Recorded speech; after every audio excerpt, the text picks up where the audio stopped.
नमस्ते मित्रों, RS Hindi channel में आपका हार्दिक स्वागत है। मैं डॉक्टर आजाद सर। तो मित्रों, हम आपको पढ़ाते हैं, आप जानते हैं कि हम आपको पढ़ाते हैं डीएलएड सेकेंड सेमेस्टर की हिंदी।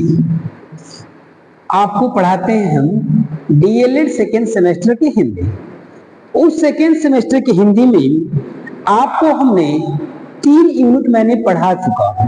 मैं आपको 3 यूनिट पढ़ा चुका हूं, 3 भाग मैंने आपको पढ़ा चुका हूं। और अगला भाग है, उस भाग में एक नई चीज से आपको परिचित कराया जाएगा और उस भाग का नाम है स्वतंत्र अभिव्यक्ति।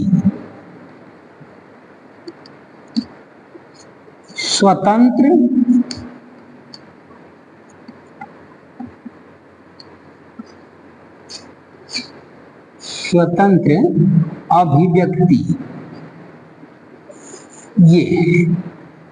ये आपका एक नई टॉपिक है, इसका नाम है स्वतंत्र अभिव्यक्ति। तो देखिए, सबसे पहली बात तो ये है, मैं ये कहता हूं कि आप प्रश्न को पढ़ने से पहले प्रश्न को समझ लीजिए। उसको रटने से अच्छा है कि उसकी मूल अवधारणा को ही समझ लिया जाए। इसमें ये कह रखा है, 2 शब्द दे रखा है। एक शब्द दिया हुआ है स्वतंत्र और एक शब्द दिया है अभिव्यक्ति। दोनों का अलग अर्थ है, दोनों का अपना अलग अर्थ है। एक है स्वतंत्र, एक है अभिव्यक्ति।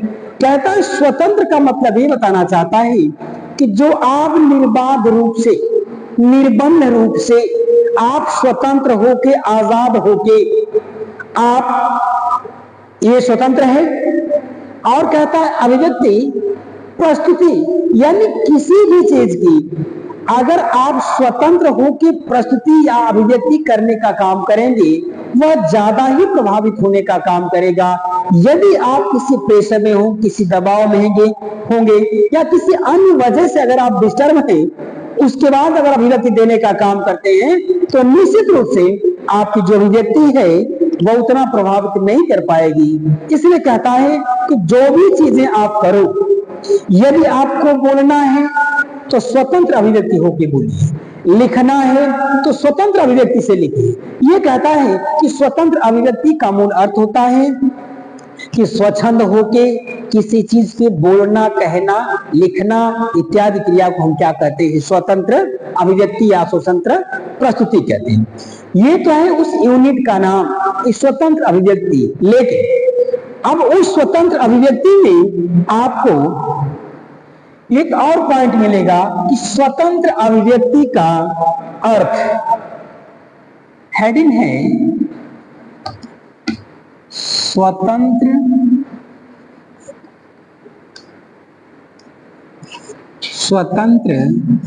अभिव्यक्ति का अर्थ। कहता है कि आखिरकार स्वतंत्र अभिव्यक्ति किसे कहा जाता है? चीजों को समझिएगा। उसने ये कहना चाहा है कि स्वतंत्र अभिव्यक्ति किसको कहते हैं। अगर ऐसा आपका प्रश्न आता है, ये जो भी चीज मैं आपको बता रहा हूं, ये सब आपकी किताब में दे रखा है, ये सब आपकी एनसीईआरटी की पुस्तक में लिखा हुआ है, ये वहीं से लिया गया है। पेपर भी उसी हिसाब से आएगा, लिखना भी आपको उसी हिसाब से, कुछ अलग से आपको नहीं करना होगा। बड़ा सख्त चीज आपको लिखना होगा। ये कहता है, अगर ऐसा आपका प्रश्न आता है कि स्वतंत्र अभिव्यक्ति या स्वतंत्र अभिव्यक्ति का अर्थ, तो सामान्य सी बात है, आपका उत्तर क्या होगा? कहता है, मानव अपनी कुछ विशेषताओं के कारण, मानव अपनी कुछ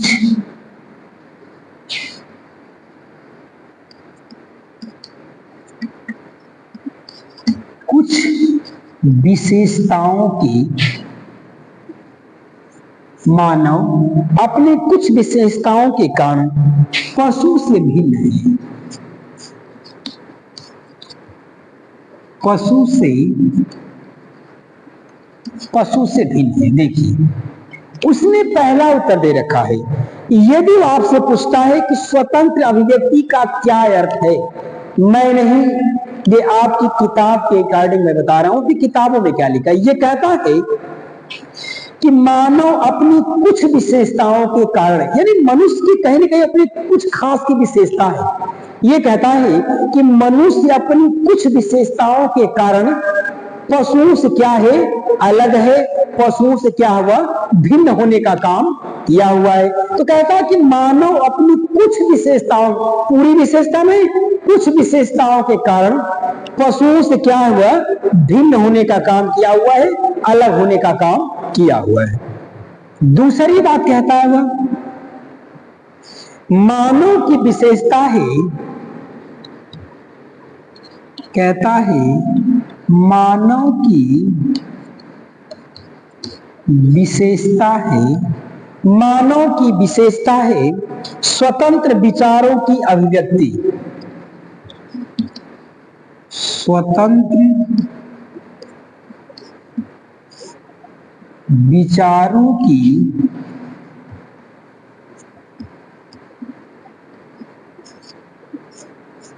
स्वतंत्र विचारों की अभिव्यक्ति।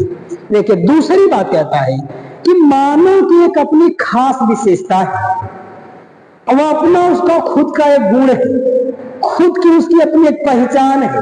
कहता है मनुष्य की एक अपनी खुद की विशेषता क्या है कि स्वतंत्र विचारों की अभिव्यक्ति करता है।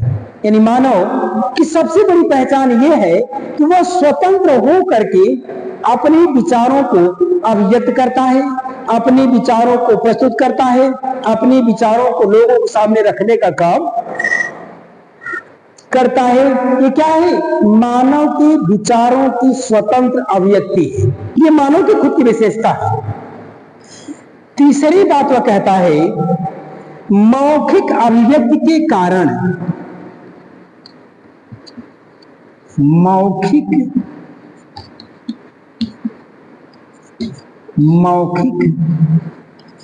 अभिव्यक्ति के,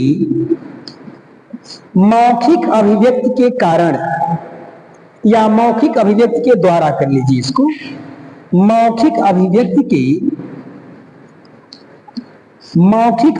के द्वारा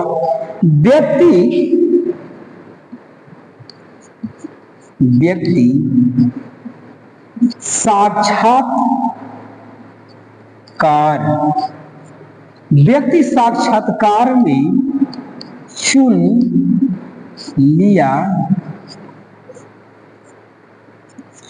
जाता है।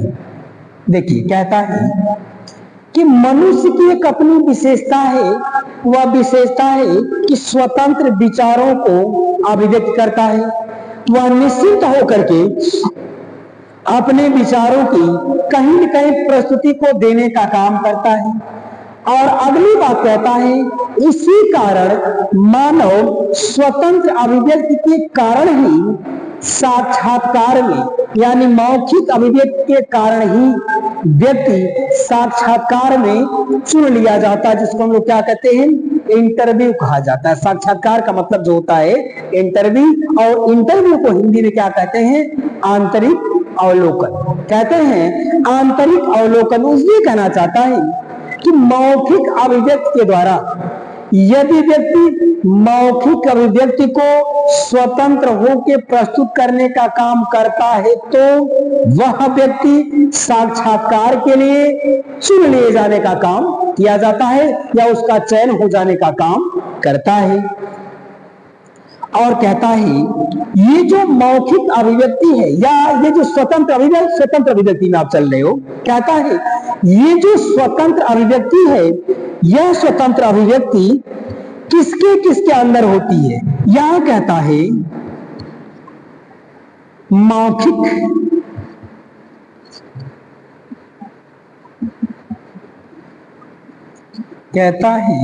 मौखिक अभिव्यक्ति जैसे अध्यापक,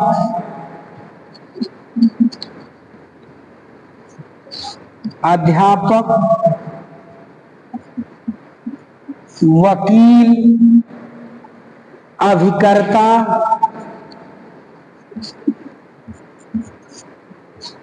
अभिकर्ता, विक्रेता,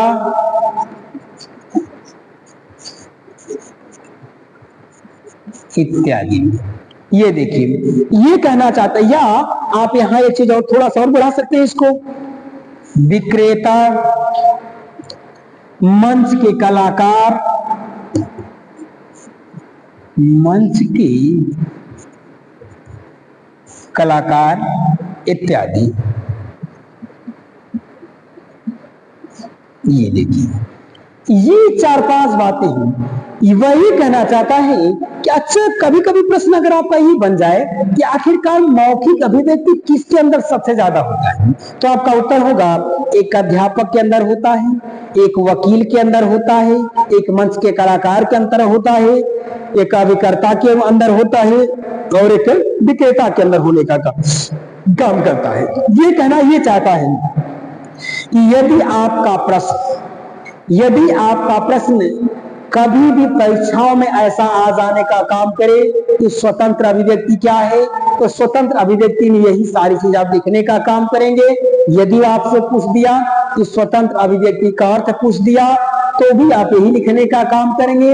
उसने एक रखने का काम किया हुआ है कि स्वतंत्र अभिव्यक्ति का अर्थ क्या है, तो स्वतंत्र अभिव्यक्ति का अर्थ है कि मानव अपनी कुछ विशेषताओं के कारण पशु से भिन्न होने का काम किया हुआ है, नंबर 1। नंबर 2, दूसरी बात कहता है कि मानव की विशेषता है कि स्वतंत्र विचारों की अभिव्यक्ति को करने का काम करता है। या दूसरी विशेषता है कि स्वतंत्र अभिव्यक्ति को मनुष्य प्रस्तुत करने का काम करता है, या अपने विचारों को वह स्वयं प्रस्तुत करने का काम करता है। तीसरी बात कहता है कि मौखिक अभिव्यक्ति के द्वारा व्यक्ति साक्षात्कार में चयन कर लिया जाता है, साक्षात्कार में चुन लिया जाता है, या उसको आप इस लहजे में कह सकते हो कि मौखिक अभिव्यक्ति के द्वारा ही व्यक्ति का इंटरव्यू के द्वारा उसका चयन किया जाता, सिलेक्शन हो जाने का काम करता है। यदि व्यक्ति के अंदर मौखिक अभिव्यक्ति अच्छी है, अपने मौखिक अभिव्यक्ति के द्वारा सामने वाले को प्रभावित करने का काम करता है, तो उसका चयन उसने कर लेने का काम किया जाता है, या चयन कर लेने का काम हो जाता है। अंतिम बात कहता, अगर आपसे ये पूछ दे कि मौखिक अभिव्यक्ति किसके अंदर होती है, या मौखिक अभिव्यक्ति का प्रयोग कौन कौन लोग करते हैं, तो सामान्य सी बात है, आपका उत्तर होगा कि मौखिक अभिव्यक्ति का प्रयोग अभिकर्ता करता है, विक्रेता करता है, मंच का कलाकार करता है, वकील करता है, और एक अध्यापक करता है। यानी उसकी कहने का मतलब ये है कि एक अभिकर्ता जो होता है, जो जैसे आपने देखा जो LIC है, LIC कुछ अभिकर्ता लोग हैं, तो इस तरह से तमाम ऐसी कंपनियां हमारे भारत में चल रही हैं जिसके अभिकर्ता लोग हैं, कार्यकर्ता लोग हैं, और वे लोग आपको अपनी मौखिक अभिव्यक्ति के द्वारा बड़े आसानी से उनका जो दायरा बना हुआ है, उस दायरे में आपको ले लेने का काम करते हैं, और आप उससे निकलने की कोशिश नहीं कर पाते हो, चाह के भी आप निकल नहीं पाओगे। ये उनके अंदर स्वतंत्र अभिव्यक्ति का प्रभाव है। यही चीज वकील में होता है। आप लाख दोषी क्यों न हो, लेकिन वकील इस तरह से आपसे बात करेगा, लगेगा तो हमने कोई दोष किया ही नहीं है। वह इस प्रकार से आपसे भूमिका बना के इस तरह से बात अपने आप के सामने रखने का काम करेगा। कहता है वह वकील जो होता है वह स्वतंत्र अभिव्यक्ति का बड़ा ही माहिर होता है, बड़ा ही अच्छा कलाकार होता है। दूसरी बात कहता है कि विक्रेता, एक सामान को बेचने वाला, अपनी सामान को बेचने वाला जो व्यक्ति होता है, वह व्यक्ति उस सामान के गुणों को नहीं, उसके फायदे और उसकी उपयोगिता को सिर्फ बताने का काम करता है। ऐसा नहीं है कि उसके दोष को बताने का काम करता है। उसके जितने भी दोष होंगे सारे के सारे गुण में ला के रखने का काम करेगा। उसके लिए कला होने का काम करता है, और अपनी खराब से खराब सामान को भी बड़े आसानी से बेच लेता है। सामान से बात है, कहा गया है कि सामान चाहे जैसी भी हो, सामान चाहे जैसी भी हो, यदि आपका प्रचार प्रसार बेहतर है तो सामान घटिया भी है तो भी बिक जाएगा। तो ये कहना चाहता है सामान चाहे जैसे उसका कोई मतलब नहीं है। मेरा कहने का सेंस है सामान चाहे जिसकी जो भी इसके मेरा कोई मतलब नहीं है। लेकिन जो विक्रेता है, विक्रेता हमेशा अपनी सामान को सर्वोपरि मानता है, सारे सामानों से सर्वोपरि अपनी सामान को मानने का काम करता है। इसलिए अपनी सामान को भली भांति वह बेच सकने में सफल हो जाने का काम करता है। एक व्यक्ति और होता है, वह एक ऐसा व्यक्ति होता है जो व्यक्ति मंच का कलाकार होता है, और वह व्यक्ति मंच की कलाकार होने के साथ साथ वह सामाजिक कार्यकर्ता भी होता है। मंच पे जैसे ही प्रस्तुत होने का काम करता है, लोगों की भाव भंगिमाओं को देख करके और अपनी भाव भंगिमाओं को दिखा करके लोगों को अपने तरफ आकर्षित करने का काम करता है। यह गुण अगर केवल है किसी में तो मात्र एक चीज में है, वह क्या है? अभिव्यक्ति में। कैसी अभिव्यक्ति? मौखिक अभिव्यक्ति। अगर किसी व्यक्ति को अपने तरफ आकर्षित करना है तो आपको मौखिक अभिव्यक्ति में प्रवीण होना होगा, निपुण होना होगा, दक्ष होना होगा, कुशल होना होगा। तो ये रहा आपका स्वतंत्र, ये स्वतंत्र अभिव्यक्ति का अर्थ। तो आपने पढ़ा स्वतंत्र अभिव्यक्ति के अर्थ। अब हम आपको एक और चीज इससे संबंधित आपको बताने की कोशिश करेंगे। ये तो आपने पढ़ा कि स्वतंत्र अभिव्यक्ति का अर्थ, मूल बिंदु वही है, मूल बिंदु वही है, लेकिन अब आप पढ़ेंगे अभिव्यक्ति की विशिष्ट विशेषता। अभी व्यक्ति की अभिव्यक्ति की विशिष्ट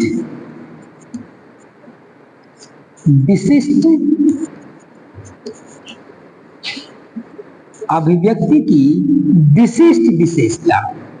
देखिए, अब यहां चीजों को समझिए। एक बात और कि आखिरकार इसने दो तीन चीज दे दिया। अभिव्यक्ति को आपने जान लिया, प्रस्तुति की। एक शब्द है विशिष्ट, यानी विशेष विशेषता। कहता है कि जो अभिव्यक्ति है उस अभिव्यक्ति की विशेष विशेषता क्या है? ये तो सामान्य विशेषता आपने सर बताया। अब आप समझिए कि जो अभिव्यक्ति की विशेष विशेषता होती है, जो विशिष्ट विशेषता होती है, उस विशिष्ट विशेषता को आप समझिएगा। क्या कहना चाहता है? यदि आपका ऐसा ही प्रश्न आ जाए कहीं भी A to Z किसी भी स्थान पर कि अभिव्यक्ति की विशिष्ट विशेषता या विशिष्ट विशेषता अभिव्यक्ति की या विशिष्ट विशेषता अभिव्यक्ति की, यदि ऐसा प्रश्न आपका आ जाने का काम करे तो कुछ मत करिएगा, सामान्य से बात शेष लगाइएगा। अभिव्यक्ति तो वही का वही है, जैसे मैंने प्रयोग करने का काम किया वही अभिव्यक्ति है, बस लिख रखा है विशिष्ट मतलब विशेष। विशेष की विशेषता, विशेषता की जब विशेषता बजाय विशिष्ट हो गया। तो यहां कहना चाहता ये कि अभिव्यक्ति की विशिष्ट परिभाषा, विशेषता नहीं, यहां पे कर लीजिए आप परिभाषा।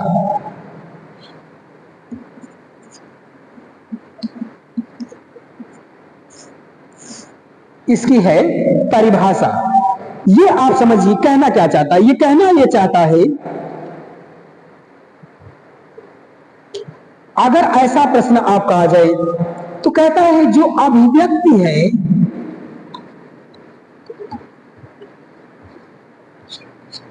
कहता है अभिव्यक्ति स्थूल, अभिव्यक्ति स्थूल या सूक्ष्म स्थूल या सूक्ष्म वस्तु के प्रति, सूक्ष्म वस्तु के प्रति, सूक्ष्म वस्तु के प्रति की गई, कहता है की गई मनोसांवेगिक,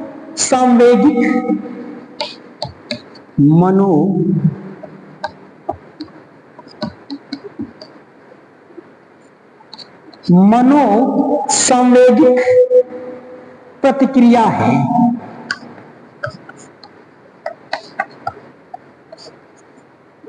प्रतिक्रिया। देखिए एक बात कहता है, अगर आपका दूसरा प्रश्न ऐसा दे दे कि अभिव्यक्ति की विशिष्ट परिभाषा क्या है, तो आपका उत्तर होगा कि अभिव्यक्ति स्थूल या सूक्ष्म, छोटा या बड़ा, वस्तु के प्रति की गई मनोसंवेगिक या मन में उठने वाले जो संवेग हैं, जो भाव हैं, उसकी प्रतिक्रिया है। उसने क्या रखा है कि स्वतंत्र अभिव्यक्ति जो होता है, यह जो अभिव्यक्ति है, अगर परिभाषा अभिव्यक्ति की परिभाषा पूछने का काम करता है तो सामान्य सी बात है, आपका ये उत्तर है कि अभिव्यक्ति जो होती है, छोटा चाहे बड़ा, सूक्ष्म हो या स्थूल के प्रति, छोटा या बड़े के प्रति की गई मनोसंवेदिक प्रतिक्रिया है, यानी मानो संवेग जो भाव पैदा होने का काम करते हैं, उसकी क्या होती है, वह एक प्रकार की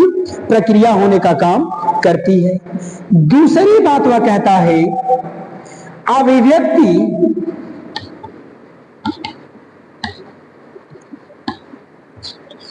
कहता है अभिव्यक्ति ज्ञानेंद्रियों द्वारा,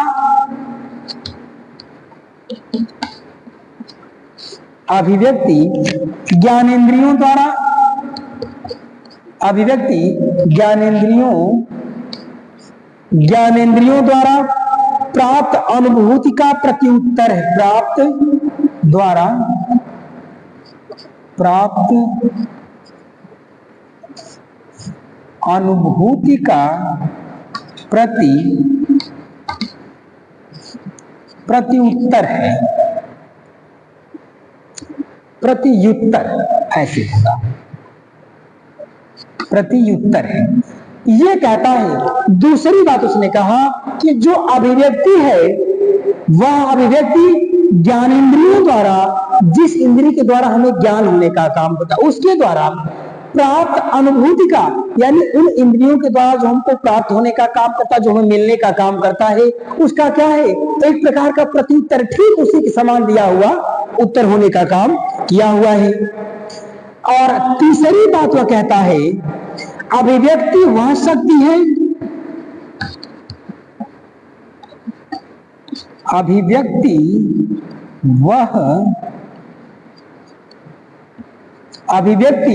वह शक्ति है जिसके द्वारा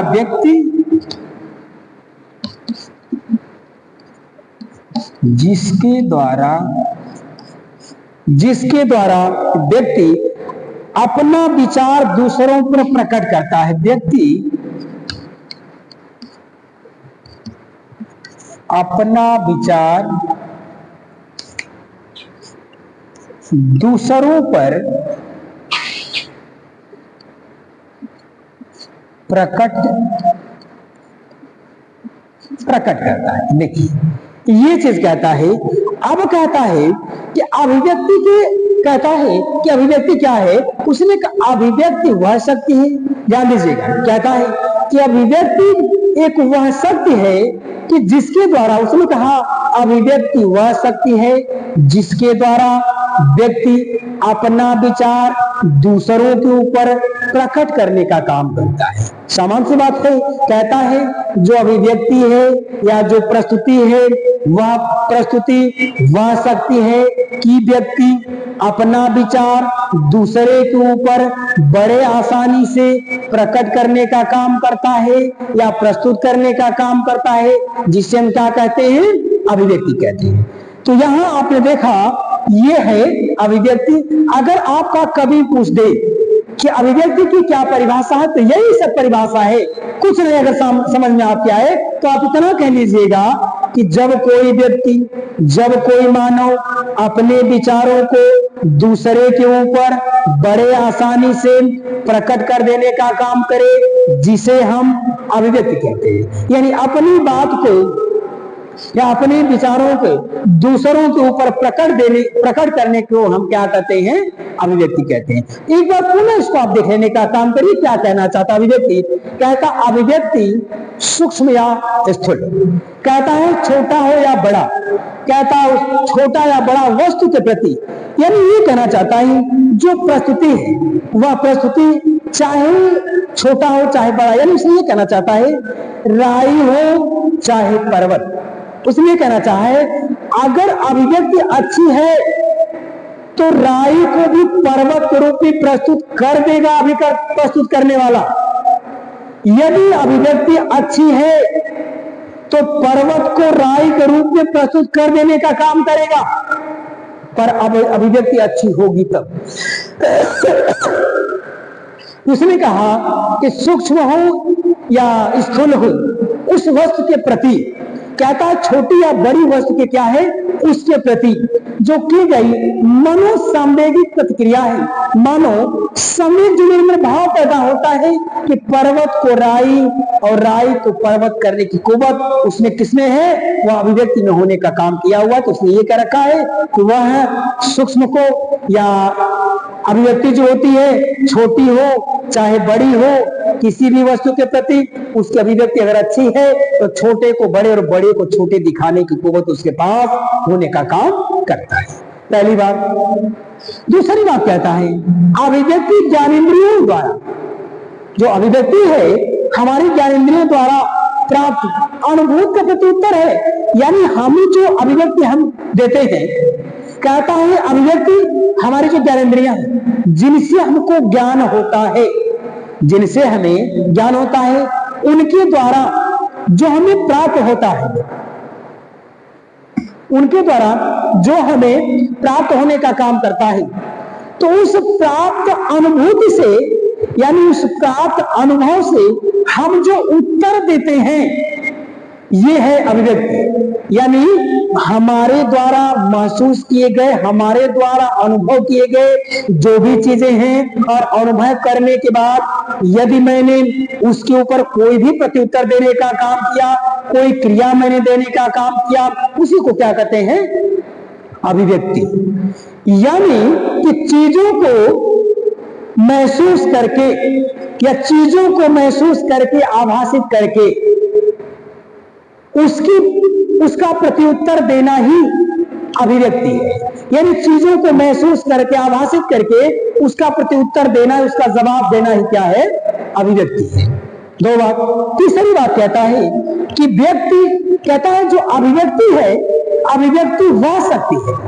कहता है ना कि अभिव्यक्ति एक प्रकार की शक्ति है, एक प्रकार का पावर है, एक प्रकार का जोश है, एक प्रकार का बल है। इसने कहा कि अभिव्यक्ति वह शक्ति है, वह पावर है, वह जोश है, वह बल है जिसके द्वारा, कहता है अभिव्यक्ति वह पावर वह जोश वह बल है जिसके द्वारा व्यक्ति अपना विचार, कहता अभिव्यक्ति वह पावर वह शक्ति वह जोश है कि जिसके द्वारा व्यक्ति अपना विचार दूसरों पर, कहता अपना विचार दूसरों पर प्रकट कर देने का काम करता है। यानी विचार उस व्यक्ति का है लेकिन प्रकट दूसरे पे कर रहा है और लोग प्रभावित भी हो जाने का काम करते हैं। इसको कहते हैं अभिव्यक्ति। अभी पीछे मैंने बताने का काम किया और ये अभिव्यक्ति क्या होती है मंचीय कलाकार में सबसे ज्यादा होती है चीज।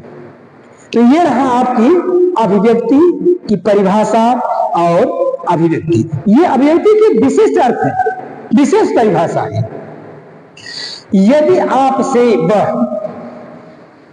ये तो हो गया आपका अभिव्यक्ति का अर्थ, अभिव्यक्ति की परिभाषा। और अगर पूछ दे, कभी अगर प्रश्न आपसे बना देने का काम करे कि अभिव्यक्ति के प्रकार, सामान्य सी बात है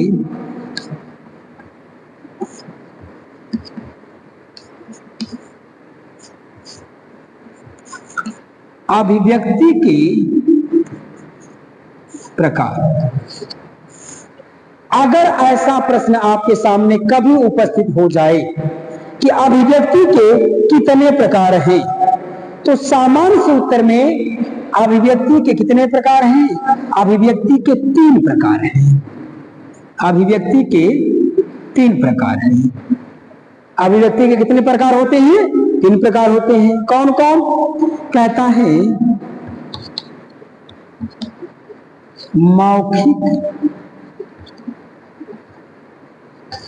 मौखिक अभिव्यक्ति, दूसरा कहता है लिखित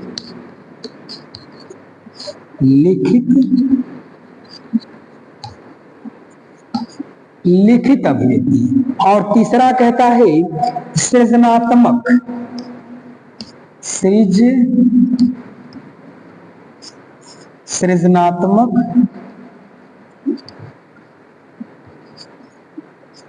सृजनात्मक। ये देखिए, अगर आपका कभी भी प्रश्न बना दे, कभी पूछ दे कि अभिव्यक्ति के कितने प्रकार होते हैं, अभिव्यक्ति कै होती है, तो आपका उत्तर होगा कि अभिव्यक्ति के 3 प्रकार होते हैं। सामान्य सा उत्तर लिखिएगा। ऐसा अगर पूछे तो आप लिखिएगा अभिव्यक्ति के मुख्य रूप से 3 प्रकार होते हैं। 3 प्रकार होते हैं। कौन कौन? मौखिक अभिव्यक्ति, लिखित अभिव्यक्ति, सृजनात्मक। आप समझिए, थोड़ा सा इसको समझिए, फिर अगले दिन बताएंगे इसको। कहता है मौखिक अभिव्यक्ति, जो बोल करके प्रस्तुत किया जाता है उसको मौखिक अभिव्यक्ति कहते हैं। लिखित अभिव्यक्ति क्या होता है? लिख करके जो प्रस्तुत किया जाता है उसे लिखित अभिव्यक्ति कहते हैं। और कहता है सृजनात्मक, तो कहता है कि सृजन का अर्थ होता है नया निर्माण करना, सृजित करना, अपने यहां से उसको उत्पन्न करना, नए तरीके में प्रस्तुत करने का काम करना। ये है आपकी अभिव्यक्ति से संबंधित प्रश्न। तो आज के लिए इतना ही। अगली वीडियो में पुनः मुलाकात होने का काम करेगी। तब तक के लिए जय भारती, जय विद्यार्थी, धन्यवाद।